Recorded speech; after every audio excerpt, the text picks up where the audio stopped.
What we know right now is that we believe that there was an altercation between several groups of girls and a fight ensued. And unfortunately, as we've seen time and time again, someone brought gunfire to a fist fight. So do we know as far as the potential suspect or suspects, if it is a teen or another teen? We're unsure at that time. We are asking if anyone has any cameras, footage, if they have any tips, if they know who was at the park at that time, to call 461 TIPS or the homicide unit. And what is the status of the victim?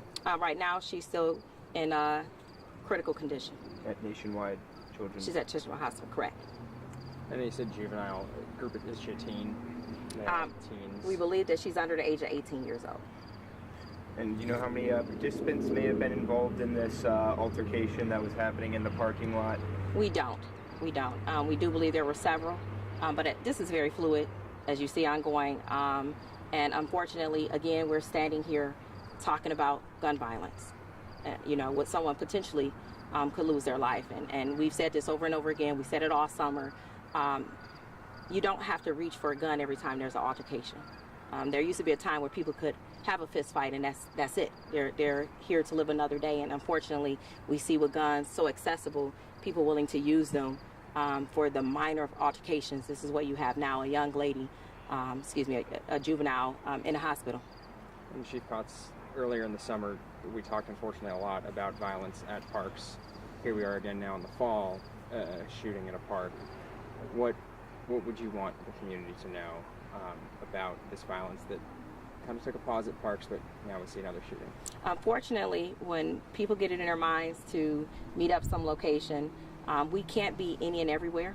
And so I will say this again, and I said it during the summer, our parks are overwhelmingly safe. Unfortunately, we don't know what's in the minds of people when they decide to bring gunfire to a fight. And this is unfortunate. This could happen anywhere. But unfortunately, it happened today in Franklin Park. At this point, is it just one shooter that you think you all are looking for? Right now, we can't determine that until we can finish our investigation. It's so fluid. We're just asking if the citizens know anything, if they heard anything, to please reach out. This person who was shot deserves justice. And just one person was injured? Yes, for right now, yes. Were you able to talk to some of the other girls involved, and what did they say? We're not going to release any of that information. As I said, it's very fluid, and we don't want to give out anything that may jeopardize this case. Any idea how many gunshots did ring out in this area? Right now, we're not going to release that information. And was it a combination of ShotSpotter and 911 calls that got officers here? Correct. Who called 911? I'm not sure. Anything else you'd want to add about this? That the gun violence has got to stop. We've said it. Even though our crime is down, we're not raising the white flag. We understand that altercations happen, but it does not have to end in gun violence. And this is repetitive behavior that we're seeing far too often, and the victims are oftentimes young adults. Thank you, Chief. Thank you. Yeah, thank you so much.